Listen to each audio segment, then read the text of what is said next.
This is the biggest battleship ever built, Japan's Yamato. It carried these monster 46cm Type 94s, the biggest guns ever mounted on a ship. Today we cover her final suicide mission to the island of Okinawa, to beach herself and fight to the death.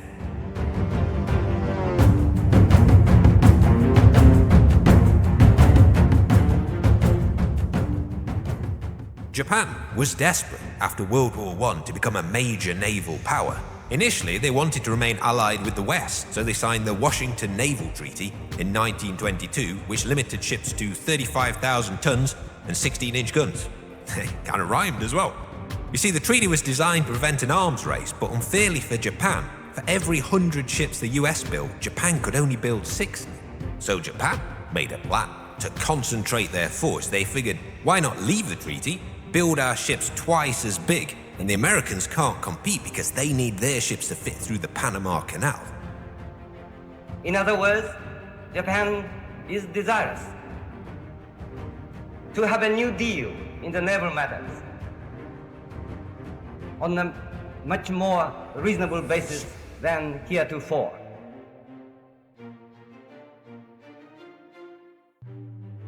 In 1937, the super battleship builds began at the docks of Kure Naval Arsenal. 1.5 billion a ship nowadays. Several were planned, 3 were made, the Yamato, Shukaku, and Musashi. It was top secret. The docks were deepened and screened off. It was forbidden to mention the 46cm guns and a criminal offense to take a picture. You didn't want to be messing with the Japanese Gestapo, the sword-wielding Kempeitai. To give you an idea of her size, this is the Bismarck, Europe's biggest battleship. The Germans fibbed about her as well, said she was 35,000 tons, she was actually closer to 50. A lot of big ladies about. See, Yamato's not much longer, but damn, she got girth. And of course, she was packing these Type 94 18.1-inch Godzilla turrets. Not their official designation, I don't think. Imagine firing those. Sir, prepare the gun for use. But the gun hasn't been tested. If it fails, humanity is done for. I understand.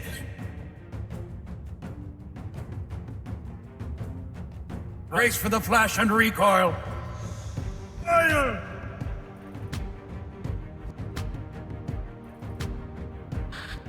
Okay, well that might be a different Yamato, but this is a Sherman tank to scale. Looks scared. By the way, the frontal armor on these was 65 centimeters. I believe it's the only armor ever made so thick it was impenetrable to all existing weapons. You can shell Calais from Dover with these. They got 42,000 meter range of 45 degrees. That's the equivalent power of firing a Ford Focus over the English Channel at 500 meters a second. Unfortunately though, the Japanese lacked radar fire and remote power control, so they had to be manually range found. The rangefinder viewports stuck out like these little metal ears at the back of the turret, and then it was this long metal tube that ran across the width. You look through here and the prisms then split the view from your left and right eye. The left eye was fixed at 90 degrees and you'd use a wheel to bring in the right eye to form a triangle. If you know this angle, then you know that angle, and from that you can get the length. In the viewport, when the top and bottom aligned, you knew that you'd formed your triangle. Underneath the turrets, the shells and cordais were stored. They had a system of pulleys, because the shells weighed 1,400 kilograms, to take them to the separate elevators. When they reached the top, a big mechanical arm pushed them into the breach. If you want to know the details, somebody has made an insane 3D animation of the turret. I've linked it below. Unbelievable this was made with pen and paper. You know what amazes me watching that? That there was only one fatality in Yamato's turrets. Apparently a guy got cut in half by a rogue shell bogey. I'm okay. It wasn't okay.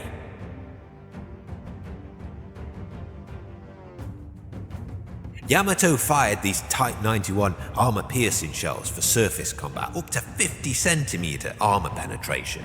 They had a breakaway wind cap and then a hydrodynamic head underneath, so they could dip underwater through the torpedo bulge and then through where the belt armor was thinner. If you're wondering, as I was, what the deal is with torpedo bulges, they're like an unarmored cushion, usually filled with water to soften torpedo explosions, because without, torpedoes cause crazy damage, because they don't penetrate, they damage with hydrostatic pressure. Yamato also fired these AA Sanshiki beehive rounds. They had a timed fuse and were filled with flechettes and rubber thermite, which burnt at 3,000 degrees. Apparently not very effective, but it did trick the Americans though, because the US thought Japan throughout the war had radar-controlled AA, which it didn't. So when they came under fire, they used to throw these little metal streamers called window out of the plane's window to disrupt the radar. As you can see, Yamato had quite the AA complement. If it flies, it dies, I think was the motto. If you look on the port side here, by the way, do you know how I remember that port is left? Because there's never any left when my girlfriend's been near it. Hey! Anyway, I had these 50 Type 96 triple barrel 25mm, and then a vast assortment of Type 89 40 cals and Type 93 Shiki 13mm. These here are the AA fire controllers that supposedly coordinate the AA, but to be honest, back then AA wasn't very effective. The US were averaging 1,050 cals per plane they took down. Also, because of the main gun's blast pressure, notice everybody running in this clip, some of the AA couldn't be manned.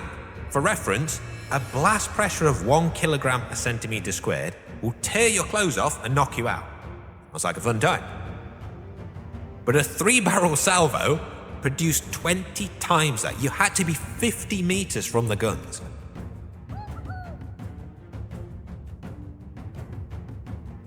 Yamato was the heaviest armored ship ever built, 22,895 tons of armor. It was designed to take on 5 to 6 US ships at once. Had a central armored citadel containing the boiler fire rooms, engines and ammo, as well as the classic Japanese unprotected bow and stern. The superstructure had all the latest technology: Type 98 Hoiban low-angle director, rangefinder, air defense combat post, combat bridge, compass bridge, signal deck, and conning tower. At the back, you've got a signaling mast to signal to other ships, and a catapult at the rear for launching spotting planes. The main armor belt was 410mm of Vickers Harden. The depth was impenetrable supposedly to 1,000-kilogram armor-piercing bombs dropped under 3,400 meters. Yamato did have a couple of weaknesses though. Firstly, this belt armor is extremely thick. It's actually too thick to be welded. So they had to rivet it, which is significantly weaker, and of course, the first random torpedo she took, those rivets sheared and she took on a ton of water and had to limp home. The Japanese had a solution though. This little crossbill. Now, I'm not an engineer, but compared to this, that does not look sufficient. That poor ship with his wonky nose. The second problem is that the lower armor belt is the back of the torpedo bulge, so there's only 2 walls there to stop water.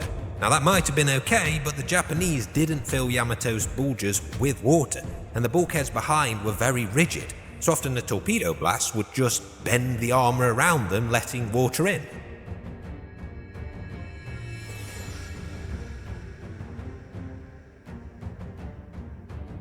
By April the 6th, 1945, the war had been disastrous for Japan. They'd been pushed back battle after battle after battle. The fate of the empire rested on one action, a breakthrough operation of unrivaled bravery.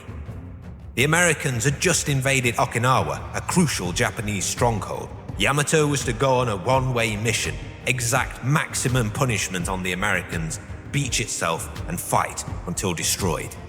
That morning, Yamato set off, commanded by Admiral Ariga. She was traveling with 8 destroyers. She had no air cover. All the remaining Japanese planes had been sent to attack the American fleet at Okinawa. One gallant attempt, a final charge of the Light Brigade. Float planes were sent up to spot the US submarines, but at 4 p.m. she was noticed by Threadfin and Hackleback. Under the cover of night, the convoy managed to lose them, and at 6 a.m. the next morning she reached Osami Peninsula. As the sun broke, the convoy moved into defensive formation, Yahagi leading, 8 destroyers in a 1,500-meter ring. They knew they were exposing themselves to potentially 8 hours of daylight air attack. By 10 a.m. the weather is terrible for the Japanese, low, broken 300-foot cumulus clouds, perfect for air attack. The destroyer Asashimo falls behind with engine trouble. By now, Yamato has been spotted multiple times. The US is still unsure of her heading. They don't want to lose her, but she's 250 miles away, the real limit of their bomber's strike range. 10:30. Admiral Spruance gives the shortest operational order in history to Commander Mitchell. You take them. 11 a.m., 2,000 Japanese planes begin Operation Kikusei from Kyushu Air Base. It's going to be the greatest kamikaze attack of the war. They're too late, though, to help Yamato. The US planes have already launched.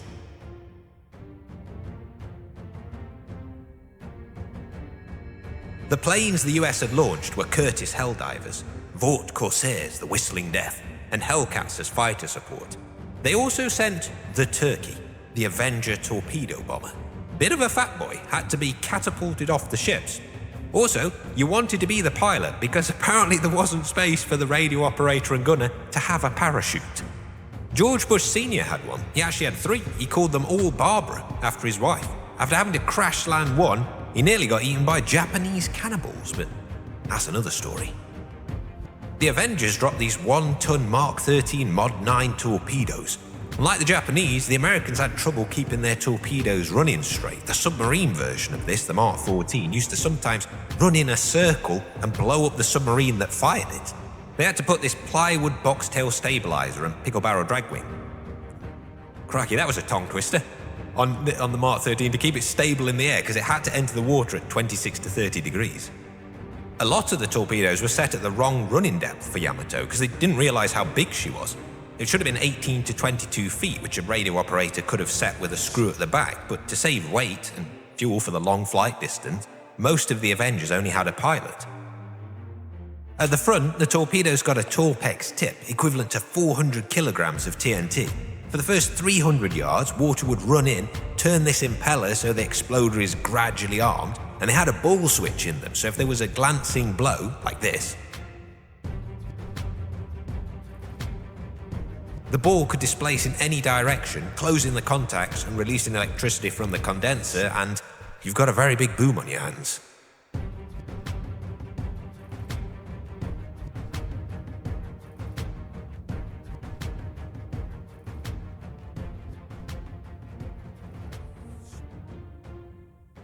It's uncertain how many hits Yamato actually took, but these are the confirmed ones that correlate between the US Technical Missions Declassified Report and Requiem for Yamato. 12:20, a 250-kilogram bomb hit starboard frame 150, glances off the gunnery control, destroying 3 12.7cm AA mounts, punches a 22-foot hole in the weather deck, exploding 2 decks below, killing the entire port damage control team. Another bomb penetrates the flying deck, wiping out the main radar room. A third staves in the aft 15.5cm mount as if struck by a giant hammer, destroying the fire control station and directors. Warning lights flash on the bridge that the main turret cordite store is getting hot, being heated by fire through the bulkhead. Yamato's anti-air mounts are proving relatively useless, like swatting bugs with a sledgehammer. The 50 cal rounds are barely travelling 5 to 6 times the speed of the planes. Many of the gunners have less than 1 hour training. 12:45, the first torpedo hits at port frame 125. The second hits port frame 150, flooding the outboard engine room and causing a list of 5 to 6 degrees. The bridge counterfloods to 1 degree. 1 p.m, a torpedo hits starboard frame 124, flooding and killing everyone in fire room 7. Another hits the opposite side, flooding fire rooms 8 and 12, as well as the outboard engine and port hydraulic machinery rooms. Yamato is now listing 15 to 16 degrees to port. The starboard engine and boiler are counterflooded, likely killing several hundred crew in there. The list is corrected to 5 degrees, but Yamato is slowed to 10 knots. 1:30, 2 more torpedoes hit port. Yamato raises the Z flag. This is her final stand. 1:50, now 2 damaged to perform evasive maneuvers. 3 torpedoes hit successively, 1 to starboard, 2 to port. She lists 22 to 23 degrees to port.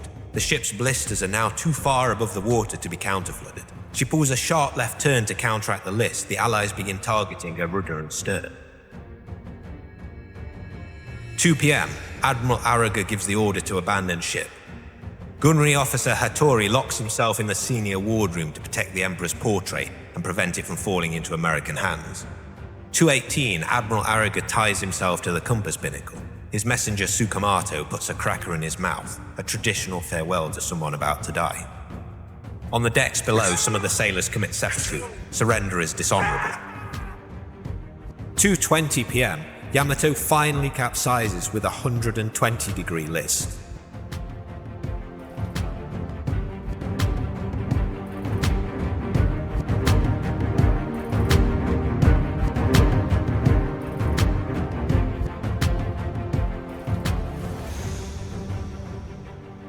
It's not until the 1st of August 1985 that Yamato is seen again, when Pisces II locates her 1,410 feet deep in the East China Sea.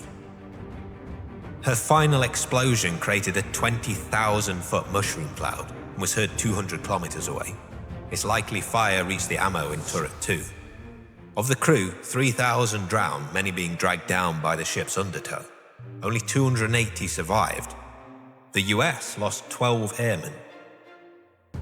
The Japanese seriously underestimated US resource and strength at that time in the war, and that sometimes, as it goes, bigger isn't better, it's how you end up using it.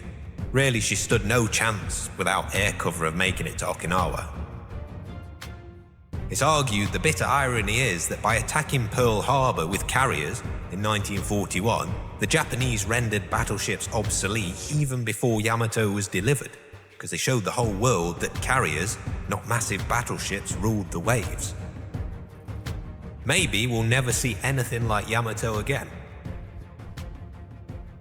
Maybe.